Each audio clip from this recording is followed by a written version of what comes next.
नमस्कार दोस्तों, जीके संसार में आप सभी का स्वागत है। आज के सेशन में हम सब टॉप 80 सामान्य ज्ञान के प्रश्न को डिस्कस करने वाले हैं, जो कि फुली एनसीईआरटी बेस्ड आपका सारा क्वेश्चंस होगा और ये वन लाइनर्स का फॉर्म में होगा, जो कि आपके आगामी सभी प्रतियोगी परीक्षाओं के लिए महत्वपूर्ण होने वाला है। सभी क्वेश्चंस इंपॉर्टेंट है, तो आप इसे मिस मत कीजिएगा। और जब वीडियो आप पूरी तरह से देख लें, जब आपको लगे कि हाँ एग्जामिनेशन के लिए काफ़ी इंपॉर्टेंट है, तो आप एक लाइक जरूर कर दीजिएगा। चलिए सेशन को स्टार्ट करते हैं। सबसे पहला क्वेश्चन है कि 16 महाजनपदों का उल्लेख किस जैन ग्रंथ में मिलता है। तो देखिए 16 महाजनपद का जो उल्लेख है, जो कि जैन ग्रंथ में जो हमें मिलता है, वो भगवती सूत्र में मिलता है। और ये क्या दर्शाता है, तो ये जो है प्राचीन भारत की राजनीतिक संरचना को दर्शाता है। कारकोटा, उत्पल और लोहारा वंश किससे संबंधित है। तो ये तीनों जो राजवंश थे, ये कश्मीर से संबंधित थे और इनके द्वारा कई वर्षों तक शासन किया गया। कश्मीर की शक्तिशाली शासिका जो थी रानी दिद्दा, वो किस राजवंश से संबंधित थी। तो अभी हम लोगों ने देखा कि उत्पल वंश जो है, ठीक है, जो कि कश्मीर की राजवंश थे, तो इसी की शासिका थी रानी दिद्दा और इन्होंने कश्मीर पर शासन किया और अपनी राजनीतिक कुशलता के लिए फेमस भी थी, प्रसिद्ध थी। क्वेश्चन नंबर 4 है, याज्ञवल्क्य स्मृति के प्रसिद्ध टीकाकार अपाराक किससे संबंधित है। तो अपाराक जो थे, ये याज्ञवल्क्य स्मृति पर टीका लिखी थी और ये सिलहारा वंश से संबंधित थे। और सिलहारा वंश जो था वह महाराष्ट्र क्षेत्र में शासन किया करता था। क्वेश्चन नंबर 5 है, चोल प्रशासन में टोटवारियम किससे संबंधित था। तो टोटवारियम जो था वो उद्यान प्रशासन संबंधी था और ये चोल साम्राज्य की शासन प्रणाली का एक महत्वपूर्ण हिस्सा था। गीत गोविंद आप सब जानते हैं, गीत गोविंद के रचयिता जयदेव थे, है ना। तो यह किस से संबंधित है, यानी कौन से शासक से संबंधित है। तो गीत गोविंद के लेखक जयदेव बंगाल के राजा लक्ष्मण सेन के दरबारी कवि थे। क्वेश्चन नंबर 7 है कि दक्षिण भारत में बहमनी साम्राज्य का संस्थापक कौन था। तो बहमनी साम्राज्य की जो स्थापना है हसन गंगू बहमनी के द्वारा किया गया था और ये किया गया था 1347 ईस्वी में। क्वेश्चन नंबर 8 है कि किस दक्कन सल्तनत ने गोवा को पुर्तगाली कमांडर अल्बुकर्क से खो दिया। तो देखिए गोवा पर बीजापुर सल्तनत का शासन हुआ करता था, लेकिन 1510 ईस्वी में पुर्तगाली कमांडर अल्बुकर्क ने इसे जीत लिया था। प्रश्न संख्या 9 है कि महाराष्ट्र के किस संत ने वारकरी संप्रदाय की स्थापना की। तो वारकरी संप्रदाय की जो स्थापना है ये किया गया था संत नामदेव के द्वारा, जो कि भक्ति आंदोलन का एक प्रमुख हिस्सा था। प्रश्न संख्या 10 देखिए, कृषि के लिए एक अलग विभाग जिसको कि कहा गया दीवाने कोही, इसकी स्थापना किसने की थी। तो ये सुल्तान मोहम्मद बिन तुगलक के द्वारा किया गया था और कृषि में सुधार के लिए दीवाने कोही नामक विभाग की स्थापना की गई थी। प्रश्न संख्या 11 है कि मैकडोनाल्ड सांप्रदायिक पुरस्कार की घोषणा के समय भारत का ब्रिटिश गवर्नर जनरल कौन था। काफी इंपॉर्टेंट क्वेश्चन है। तो देखिए 1932 ईस्वी में जब रैमजे मैकडोनाल्ड ने सांप्रदायिक पुरस्कार की घोषणा की थी, उस समय भारत का गवर्नर जनरल जो था वो था लॉर्ड विलिंगडन। ठीक है, कौन था, लॉर्ड विलिंगडन। देखिए लॉर्ड विलिंगडन ब्रिटिश राज्य में 18 अप्रैल 1931 से लेकर 18 अप्रैल 1936 तक भारत के वायसराय और गवर्नर जनरल रहा था। अगर गांधी ना होता तो ये दुनिया वाकई बहुत खूबसूरत होती। यह जो कथन है इसी के द्वारा कहा गया था, इन्हीं के द्वारा कहा गया था, लॉर्ड विलिंगडन के द्वारा। प्रश्न संख्या 12 देखते हैं। प्रश्न संख्या 12 है कि पंडित मोतीलाल नेहरू ने किस वर्ष भारतीय राष्ट्रीय कांग्रेस के अध्यक्ष रहे थे। तो देखिए पंडित मोतीलाल नेहरू 2 बार भारतीय राष्ट्रीय कांग्रेस के अध्यक्ष रहे। एक रहे थे 1919 में और दूसरी दफा बने थे 1928 में। नेहरू रिपोर्ट में डोमिनियन स्टेट की जो प्रस्ताव था उसका विरोध किन 2 नेताओं ने किया था। तो 1928 में यानी 1928 में तैयार की गई नेहरू रिपोर्ट में ब्रिटिश भारत के लिए डोमिनियन स्टेट की जो सिफारिश की गई थी, इसके लिए जो प्रस्ताव आया था उसका विरोध सुभाष चंद्र बोस और जवाहरलाल नेहरू के द्वारा किया गया था। ठीक है, डोमिनियन स्टेटस की जो सिफारिश है इसके लिए विरोध जो दर्ज करवाया था वो सुभाष चंद्र बोस और जवाहरलाल नेहरू थे।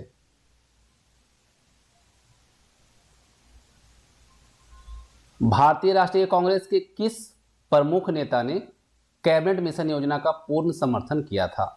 तो देखिए, सरदार वल्लभ भाई पटेल ने कैबिनेट मिशन योजना का पूर्ण समर्थन किया था। और वहीं अगर देखें, ब्रिटिश भारत में मुसलमानों को किस अधिनियम के तहत अलग निर्वाचन क्षेत्र दिए गए थे? तो ये था आपका पार्लियामेंट सुधार, जो कि 1909।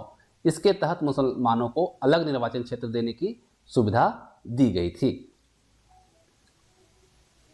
प्रश्न संख्या 16 कहता है कि बिहार के जगदीशपुर में 1857 के विद्रोह में भारतीय सेना का नेतृत्व किसने किया था?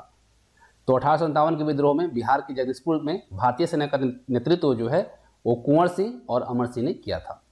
फ्री हिंदुस्तान नामक पुस्तक किसके द्वारा लिखी गई थी? तो इस पुस्तक को तारकनाथ दास ने लिखा था। प्रश्न संख्या 18 कहता है कि रविन्द्रनाथ टैगोर ने किस भारतीय नेता को देश नायक कहा था?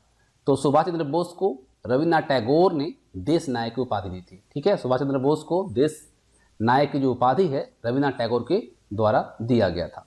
गोपाल कृष्ण गोखले को भारत का हीरा किसने कहा था? देखिए, भारत का हीरा जो है गोपाल कृष्ण गोखले को बाल गंगाधर तिलक ने कहा था। ठीक है,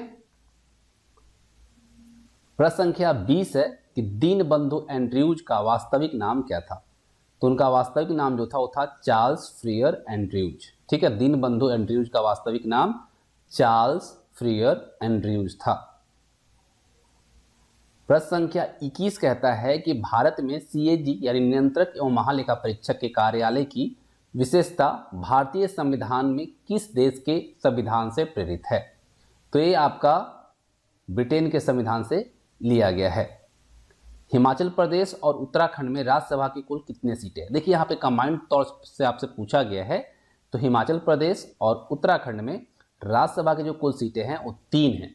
ठीक है, हिमाचल प्रदेश में 1 है और उत्तराखंड में 2 है। भारत में राष्ट्रपति की वीटो शक्ति के अंतर्गत कौन सी वीटो शामिल है? देखिए, इसमें आता है निरपेक्ष वीटो, निलंबित वीटो और पॉकेट वीटो। ये 3 वीटो जो है ये राष्ट्रपति के वीटो शक्ति के अंतर्गत आती है। प्रश्न संख्या 24 है कि भारत में सर्वोच्च न्यायालय यानी सुप्रीम कोर्ट द्वारा किए जाने वाले मौजूदा कानून के तहत संघीय न्यायालय के अधिकार क्षेत्र और शक्तियां किस अनुच्छेद के अंतर्गत आती हैं? तो यह आपका अनुच्छेद 135 इसी के अंतर्गत आती हैं। प्रश्न संख्या 25 है कि भारत सरकार की सभी कार्यकारी कार्रवाइयां औपचारिक रूप से किसके नाम से ली जाती हैं या की जाती हैं?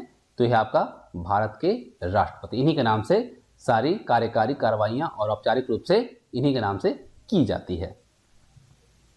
प्रश्न संख्या 26 कहता है कि भारत के संविधान की 11वें भाग में कौन से अनुच्छेद शामिल हैं? तो देखिए, हमारा जो संविधान है उसकी 11वें भाग में जो अनुच्छेद शामिल हैं वह 245 से लेकर 263 तक। 27 नंबर क्वेश्चन है कि राज्यसभा के सदस्यों को चुनने के लिए राज्य विधानसभा में किस प्रकार का मतदान होता है? तो ये मोस्ट इंपॉर्टेंट क्वेश्चन है। ठीक है, मत पत्रों के माध्यम से एकल संक्रमणीय मत प्रणाली के द्वारा राज्यसभा के सदस्यों को चुनी जाती है राज्य विधानसभा में। ठीक है, ये इंपॉर्टेंट है। उसके बाद अगला प्रश्न जो आता है कि दल बदल विरोधी कानून को किस अनुसूची के अंतर्गत रखा गया है? तो ये आप सब जानते हैं, 10वीं अनुसूची के अंतर्गत। हमारा जो संविधान है इसमें कौन सा भाग जो है संघ और राज्यों के लिए लोक सेवा आयोगों से संबंधित है? तो ये आपका है भाग 14। प्रश्न संख्या 30 कहता है कि किस स्थिति में संसद सदस्य की सीट रिक्त घोषित की जा सकती है? तो देखिए, जब कोई सांसद 60 दिनों के अवधि के लिए संसद के सभी बैठकों से अनुपस्थित रहता है तो उसकी सीट जो है क्या मानी जाएगी? वैकेंट मानी जाएगी, रिक्त घोषित की जा सकती है। ठीक है, चलिए। प्रश्न संख्या 31 है कि अंतर्राष्ट्रीय सौर गठबंधन यानी ISA का 102वां सदस्य कौन सा देश बना है? तो ये बना है एंटीगुआ और बारबुडा। ठीक है, इस चीज को याद रखिएगा। विश्व ओजोन दिवस 2024 का थीम क्या था, विषय क्या था? तो मॉन्ट्रियल प्रोटोकॉल जलवायु क्रियाकलापों को आगे बढ़ाना इस बार का विषय रहा था। समुद्री जीव संसाधन और पारिस्थितिकी केंद्र कहाँ स्थित है? तो ये आपका कोची केरल में है। जियोग्राफिक पर्यावरण का प्रभाव पुस्तक के लेखक कौन हैं? तो इसके लेखक हैं EC सिंपल। पारिस्थितिकी तंत्र की सीमा में बदलती परिस्थितियों का प्रतिनिधित्व करने वाले पारिस्थितिकी तंत्र के अध्ययन को क्या कहा जाता है? तो ये कहा जाता है ग्रेडियंट विश्लेषण। क्या कहा जाता है? ग्रेडियंट विश्लेषण। सभी क्वेश्चंस मोस्ट इंपॉर्टेंट क्वेश्चंस हैं। चलिए अगला प्रश्न आता है कि विश्व बाघ दिवस कब मनाया जाता है? तो ये मनाया जाता है 29 जुलाई को। कौन सी प्रजाति पर्यावरण परिवर्तन के प्रति सबसे अधिक संवेदनशील हैं? तो एम्फीबियंस है, यानी कि उभयचर। अब देखिए 38 नंबर क्वेश्चन है कि पारिस्थितिकी के अंतर्गत अध्ययन किया जाता है। तो इसके अंतर्गत अगर देखा जाए तो जीव और पर्यावरण के बीच संबंधों का अध्ययन किया जाता है। बेतला राष्ट्रीय उद्यान कहाँ स्थित है? नो डाउट आप सबको पता होगा, झारखंड में। पारिस्थितिकी तंत्र के जैविक और अजैविक घटक किस माध्यम से जुड़े होते हैं? तो ये ट्रांसड्यूसर संचार के माध्यम से जुड़े होते हैं। चलिए 41 नंबर क्वेश्चन देखते हैं कि जलवायु परिवर्तन के प्रभावों को समायोजित करने और ग्रीन हाउस गैस उत्सर्जन को कम करने की प्रक्रिया को क्या कहा जाता है? तो देखिए जो समायोजित करने की जो प्रक्रिया है और कम करने की जो प्रक्रिया है, ये आता है अनुकूलन और समन। ठीक है। अब आगे कहता है कि मानव जनित ग्रीन हाउस गैस उत्सर्जन के मुख्य स्रोत क्या है? तो अगर मुख्य स्रोतों को देखा जाए तो जीवाश्म ईंधन का दहन, औद्योगिक प्रक्रियाएं, कृषि गतिविधियां और वनों की कटाई इसमें शामिल हैं। क्योटो प्रोटोकॉल क्या है? देखिए 1997 में अपनाई गई है जलवायु परिवर्तन पर संयुक्त राष्ट्र फ्रेमवर्क कन्वेंशन यानी UNFCCC के तहत एक अंतर्राष्ट्रीय ट्रीटी है, संधि है। क्वेश्चन नंबर 44 कहता है कि आपदा प्रबंधन संस्थान यानी DMI कहाँ स्थित है? तो ये आपका मध्य प्रदेश का राजधानी भोपाल में है। मरुस्थलीकरण के लिए प्रमुख मानवीय कारण क्या है? तो अगर देखा जाए तो वनों की कटाई और अनुचित कृषि पद्धतियां जो हैं यह इसके लिए रिस्पॉन्सिबल है, जिम्मेदार है। क्वेश्चन नंबर 46 उष्णकटिबंधीय चक्रवातों को विभिन्न क्षेत्रों में से अगर देखा जाए तो किन नाम से इसको जाना जाता है? तो अगर हम देखें भारतीय उपमहाद्वीप तो इसे हम चक्रवात के तौर पर जानते हैं यानी साइक्लोन। अमेरिका में इसे हरिकेन यानी हरिकेन के नाम पर जाना जाता है। चीन और जापान में इसे टाइफून कहा जाता है। अब यहाँ पे क्वेश्चन आता है कि 2015 में जो अपनाया गया समझौता है उसका उद्देश्य क्या था, जो कि ग्लोबल वार्मिंग को 2 डिग्री सेल्सियस से कम और 1.5 डिग्री सेल्सियस तक सीमित करने का प्रयास करता है। तो ये जो है आपका पेरिस समझौता है। कौन सा है? पेरिस समझौता। 48 नंबर क्वेश्चन है कि प्रमुख ग्रीन हाउस कौन सी है? देखिए अगर ग्रीन हाउस में देखा जाए तो बहुत से गैसें होती है, लेकिन यहाँ पे मेन इसका जो रोल होता है जो वो है आपका CO2 यानी कार्बन डाइऑक्साइड। मध्य और पूर्वी उष्णकटिबंधीय प्रशांत महासागर में समुद्र की सतह के तापमान की असामान्य वार्मिंग और कूलिंग किन घटनाओं से जुड़ी है? तो देखिए वार्मिंग के लिए जो है वो है एल नीनो और ला नीना जो है ये आपका कूलिंग के लिए है। क्वेश्चन नंबर 50 ये रहा आपके स्क्रीन पर। जलवायु परिवर्तन के संदर्भ में ग्लेशियर को क्या माना जाता है? तो इसे संवेदनशील संकेतक माना जाता है, सेंसिटिव इंडिकेटर्स माना जाता है। ज्वालामुखी क्रिया की अंतिम अवस्था क्या मानी जाती है? तो वो कहलाता है धुआरे। क्या कहलाता है? धुआरे। ठीक है, फुमारोस। देखिए ज्वालामुखी विस्फोट के बाद जब लावा का प्रवाह रुक जाता है तब ज्वालामुखी से क्या होता है, गैस और जल वाष्प का उत्सर्जन जारी रहता है। और ये जो गैस होती है मुख्य रूप से जल वाष्प, carbon dioxide, hydrogen sulphide, sulphur dioxide, ये सभी होती हैं और इसी प्रक्रिया को धुआरे कहा जाता है। 52 नंबर क्वेश्चन है कि ग्रीनविच माध्यम जो है, ग्रीनविच माध्य समय जो है जिसको हम GMT कहते हैं, इससे भारतीय मानक समय कितना आगे रहता है? तो आप सब जानते हैं कितना रहता है, 5.5 घंटा, 5 घंटा 30 मिनट। हमारा जो भारतीय मानक समय है ये 82.5 डिग्री पूर्वी देशांतर के आधार पर निर्धारित किया गया है। ये मेरिडियन जो है उत्तर प्रदेश की, आपको देखिए मिर्जापुर से होकर गुजरती है, आपको बहुत जगह देखने को मिल जाता है, इलाहाबाद के नैनी। ठीक है, चूंकि ये पृथ्वी पर हर 15 डिग्री देशांतर पर समय में 1 घंटे का अंतर होता है, इसीलिए भारत जो है ग्रीनविच माध्य समय जो है GMT इससे 5.5 घंटे आगे रहता है। प्रश्न संख्या 53 क्या कह रहा है? देखिए यहाँ पे आपके स्क्रीन पे आ रहा है कि निम्नलिखित में से कौन सा भूकंप सबसे गंभीर और विध्वंसकारी होता है। तो सबसे अगर विध्वंसकारी भूकंप को देखा जाए तो वो होता है आपका भ्रंश मूलक भूकंप, जिसे हम बोलते हैं टेक्टोनिक अर्थक्वेक। भ्रंश मूलक भूकंप जो है पृथ्वी की टेक्टोनिक प्लेटों की हलचल के कारण आते हैं। जब पृथ्वी की प्लेटें आपस में टकराती हैं या अलग होती हैं तो क्या होता है, टेंशन यानी तनाव उत्पन्न होता है, और जब एक तनाव अचानक मुक्त होता है तो भूकंप आता है। और ये जो है आपका भूकंप सबसे अधिक विध्वंसकारी होता है और बड़े पैमाने पर क्या करता है, विनाश कर सकता है। प्रश्न संख्या 54 कहता है कि भारत में जो शांत घाटी वैली है यानी साइलेंट वैली जो है वो कहाँ पर स्थित है, तो ये केरल में है। ठीक है, शांत घाटी राष्ट्रीय उद्यान केरल के पलक्कड़ जिले में स्थित है और ये क्षेत्र जैव विविधता से समृद्ध है और यहाँ पर शेर वाले मकॉक, मालाबार विशाल गिलहरी और कई अन्य दुर्लभ प्रजातियां पाई जाती हैं। ये जो है आपका पश्चिमी घाट के इकोसिस्टम का एक इम्पॉर्टेंट रीजन है, महत्वपूर्ण भाग है। पलक्कड़ जिले में स्थित है, इसको याद रखिए, केरल के पलक्कड़ जिले में स्थित है। प्रश्न संख्या 55 पे चलते हैं।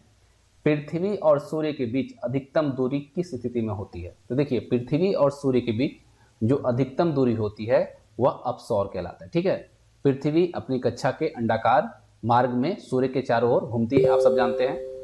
जब पृथ्वी सूर्य से अधिक दूरी पर होती है तो उसे अपसौर यानी कि एपहेलियन कहा जाता है और ये स्थिति जो होती है आमतौर पर 4 जुलाई के आसपास आती है। और इसके विपरीत जब सूर्य के सबसे निकट होती है तो उसे पेरिहिलियन कहा जाता है, जो कि 3 जनवरी के आसपास आता है। ठीक है, इसको याद रखें, अपसौर 4 जुलाई और पेरिहिलियन जो होता है वह होता है 3 जनवरी को। प्रश्न संख्या 56 कहता है कि दक्षिण से उत्तर की ओर हिमालय पर्वतमाला का सही क्रम क्या है? तो देखिए, अगर देखा जाए तो पीर पंजाल, उसके बाद काराकोरम, फिर जास्कर, फिर लद्दाख। अगर हिमालय को उत्तर से दक्षिण में देखा जाए तो 4 मुख्य श्रेणियों में विभाजित किया जाता है। शिवालिक श्रेणी जो कि सबसे दक्षिणी में है, जिसकी ऊंचाई अगर देखा जाए तो 600 से 1500 मीटर। निम्न हिमालय यानी कि हिमाचल श्रेणी देखें तो ऊंचाई इसको 3700 से 4500 मीटर। यहाँ प्रसिद्ध पर्वत श्रृंखलाएँ जो है पीर पंजाल, धौलाधर, ये सभी आते हैं। महान हिमालय जिसे कि हिमाद्री के तौर पर जानते हैं। सबसे ऊंची श्रृंखला जिसमें माउंट एवरेस्ट, कंचनजंगा, नंदा देवी ये सभी आते हैं। ट्रांस हिमालय क्षेत्र देखें तो इसमें लद्दाख, काराकोरम और जास्कर ये सभी पर्वतमालाएं जो हैं वह आती है। अब प्रश्न संख्या 57 देखें तो शीत ऋतु में तमिलनाडु के तटीय क्षेत्र में वर्षा का प्रमुख कारण क्या है? तो देखिए, इसका प्रमुख कारण क्या है, लौटते हुए दक्षिण पश्चिम मानसून। दक्षिण पश्चिम मानसून जो है जब लौटता है, जो कि उसका अगर देखा जाए मंथ के अकॉर्डिंग तो अक्टूबर और नवंबर, तो बंगाल की खाड़ी में निम्न दबाव क्षेत्र बनता है और इसी के कारण तमिलनाडु और आंध्र प्रदेश का जो तटीय क्षेत्र है वहाँ पे वर्षा हो पाती है और इस प्रक्रिया को उत्तर पूर्वी मानसून भी कहा जाता है। 58 नंबर क्वेश्चन है कि कोसी, गंडक और काली नदियों में से कौन सी नदी भारत और नेपाल के बीच सीमा बनाती है? तो ये आपका है काली नदी। कौन सी नदी है? काली नदी है। काली नदी उत्तराखंड और नेपाल के बीच प्राकृतिक सीमा बनाती है और इसे महाकाली या शारदा नदी भी कहा जाता है। ठीक है, हाल ही में भारत और नेपाल के बीच इसी नदी की सीमा को लेकर विवाद हुआ था। क्वेश्चन नंबर 59 देखिए, कुमाऊं हिमालय किन 2 नदियों के बीच स्थित है? कुमाऊं हिमालय की अगर बात करें तो सतलज और काली नदी के बीच में स्थित है। ठीक है, हिमालय को हम सब जानते हैं कि विभिन्न खंडों में विभाजित किया जाता है। पंजाब हिमालय जो कि सतलज और से झेलम, कुमाऊं हिमालय सतलज से काली, नेपाल हिमालय काली से तीस्ता और असम हिमालय तीस्ता से ब्रह्मपुत्र। तो इसे आप मोस्ट इंपॉर्टेंट में इसे रख लेंगे। क्वेश्चन नंबर 60 है, निम्न हिमाचल और शिवालिक के बीच स्थित लंबोत घाटी को क्या कहा जाता है? तो ये कहलाता है दून। दून एक घाटी होती है जो हिमालय की 2 पर्वतमालाओं के बीच स्थित होती है। अगर उदाहरण के तौर पर देखा जाए तो देहरादून, पटली दून और कोटली दून है। ये घाटियां उपजाऊ भूमि प्रदान करती है, कृषि और शहरीकरण के लिए भी यह अनुकूल होती है। क्वेश्चन नंबर 61 कहता है कि हाल ही में किस प्रमुख भारतीय बैंक ने PCAF का हस्ताक्षरकर्ता बनने का निर्णय लिया? तो यह है यूनियन बैंक ऑफ इंडिया। ठीक है। Partnership for carbon accounting financials जो है एक वैश्विक ढांचा है जिसका मुख्य उद्देश्य वित्तीय संस्थानों को उनके निवेश और उधारी में कार्बन उत्सर्जन को मापने और रिपोर्ट करने में सहायता करना है। यह बैंकिंग क्षेत्र में स्थिरता और जलवायु परिवर्तन के खिलाफ कदम उठाने की दिशा में एक महत्वपूर्ण पहल है। 62 नंबर क्वेश्चन कहता है कि किस राज्य ने राज्य खाद्य सुरक्षा सूचकांक यानी SFSI 2024 में शीर्ष स्थान बरकरार रखा है? तो है Kerala.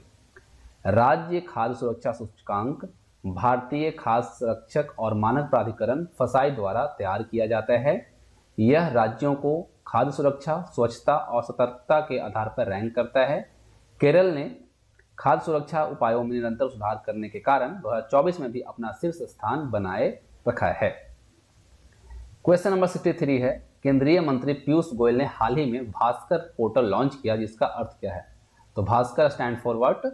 Bharat startup knowledge access registry. ठीक है।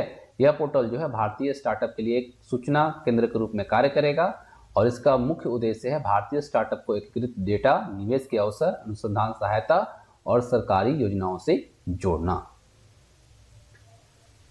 क्वेश्चन नंबर 64 कह रहा है कि हाल ही में कौन सा देश ब्रिक्स न्यू डेवलपमेंट बैंक का नया सदस्य बना है?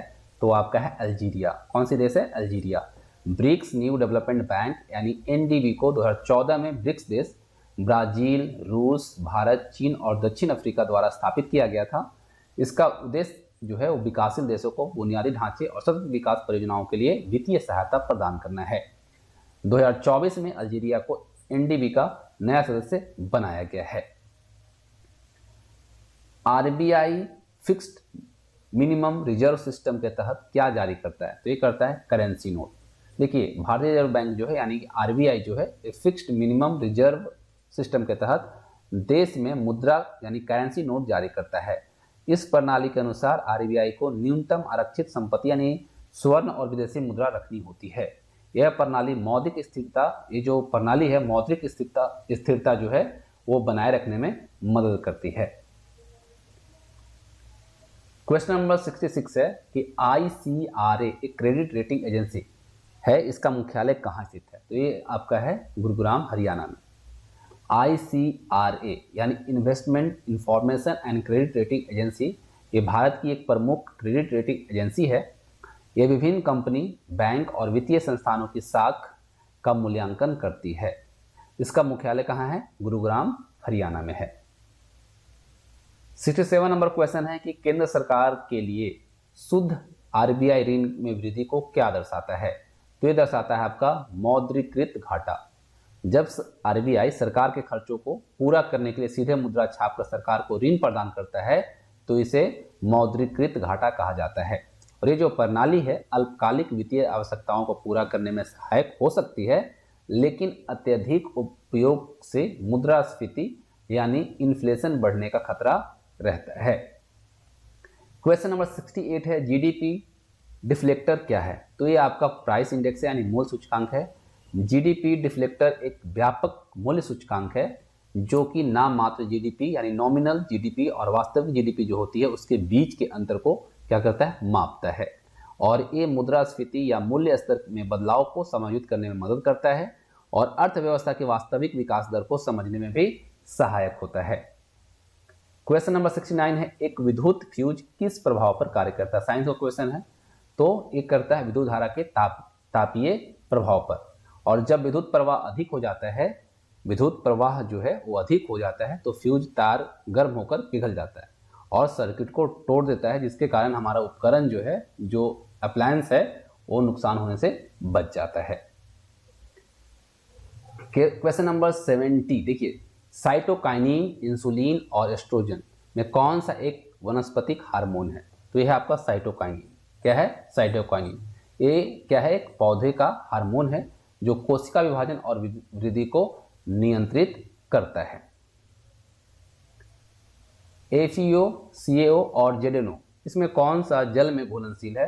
तो ये आपका है कैल्शियम ऑक्साइड CaO, और इसे बुझा हुआ चूना बनाने के लिए जल में घोला जाता है, घोलते हैं। क्वेश्चन नंबर 72 है, हमारे शरीर में मलेरिया परिजीवी का भंडारण स्थल कौन सा है? तो ये कहाँ है? प्लीहा में, स्प्लीन में। प्लीहा रक्त निर्माण और संक्रमण से लड़ने में क्या करता है? मदद करता है। क्वेश्चन नंबर 73 देखिए क्या कह रहा है, सिरका, रक्त और धुआं इनमें से कौन सा कोलाइड नहीं है? तो देखिए रक्त और धुआं क्या है? कोलाइड है, लेकिन सिरका जो है ये नहीं है। सिरका में क्या होता है? एसिटिक एसिड और वाटर होता है, जो कि एक ट्रू सॉल्यूशन है, ना कि कोलाइड। 74 नंबर क्वेश्चन है कि हीलियम के नाभिक में क्या होता है? तो देखिए हीलियम के नाभिक जो है इसमें 2 प्रोटॉन और 2 न्यूट्रॉन होते हैं, और हीलियम का नाभिक अल्फा कण के समान होता है। क्वेश्चन नंबर 75 कहता है कि जीवों के चरित्र को कैसे नियंत्रित करता है? तो ये करता है प्रोटीन संश्लेषण के द्वारा। जीन जो है डीएनए के भाग होते हैं जो प्रोटीन निर्माण की जानकारी प्रदान करते हैं और शरीर की विभिन्न क्रियाओं को भी क्या करते हैं? कंट्रोल करते हैं, नियंत्रित करते हैं। 76 नंबर क्वेश्चन कहता है कौन सा विटामिन एग्रोकैल्सीफेरोल के नाम से जाना जाता है? देखिए कैल्सीफेरोल आप सबको पता है, विटामिन डी को आप कहते हैं ना, तो एग्रोकैल्सीफेरोल जो कहा जाता है वो विटामिन D2 को कहा जाता है, और ये एक प्रकार का क्या है? विटामिन डी है, जो कि हड्डियों को मजबूत बनाने में मदद करता है। क्वेश्चन नंबर 77 देखिए यहाँ पे आ रहा है कि मानव शरीर में न्यूट्रोफिल और लिम्फोसाइट इसकी उत्पत्ति कहाँ होती है? हमारे शरीर में न्यूट्रोफिल और लिम्फोसाइट की उत्पत्ति कहाँ होती है? तो ये अस्थि मज्जा गुहा यानी बोन मैरो कैविटी में होती है, और ये जो होता है वो श्वेत रक्त कोशिका यानी WBC है। ठीक है, ये क्या है? WBC है, जो कि संक्रमण से लड़ती है। क्वेश्चन नंबर 78 देखिए क्या कह रहा है, कास्टिक सोडा का वैज्ञानिक नाम क्या है? तो NaOH है, आप सब जानते हैं, सोडियम हाइड्रोक्साइड। ठीक है, कास्टिक सोडा का वैज्ञानिक नाम क्या है? Sodium hydroxide. ये क्या है? एक मजबूत क्षार है। क्या है? क्षार है, और इसका उपयोग साबुन, कागज और डिटर्जेंट पाउडर बनाने में किया जाता है। क्वेश्चन नंबर 79 देखिए क्या कह रहा है, येलो वेन मोजेक किसकी बीमारी है? येलो वेन मोजेक ये जो बीमारी है वो भिंडी की बीमारी है। ये बीमारी जो है विषाणुजनित रोग है, जो कि भिंडी की फसलों को प्रभावित करती है। इसमें क्या होता है? पौधों की पत्तियां जो है वो पीली पड़ जाती हैं और मुरझाने लगती हैं। इससे उत्पादन में भारी गिरावट आ जाती है। क्वेश्चन नंबर 80 देखिए, गंगा 101 और रंजीत डेकन ये किसकी किस्म है? तो ये आपका मेज का है, मक्का का है। ठीक है, गंगा 101 और रंजीत डेकन जो है मक्का की प्रमुख किस्में हैं, जिन्हें उच्च उत्पादन और प्रतिरोधक क्षमता के लिए विकसित किया गया है। तो ये थे 80 इंपॉर्टेंट जीके, जिसमें कि आपके साइंस थे, हिस्ट्री, ज्योग्राफी, पॉलिटी और इकोनॉमिक्स को शामिल किया गया था, और उम्मीद करता हूँ आप सबको पसंद भी आया होगा।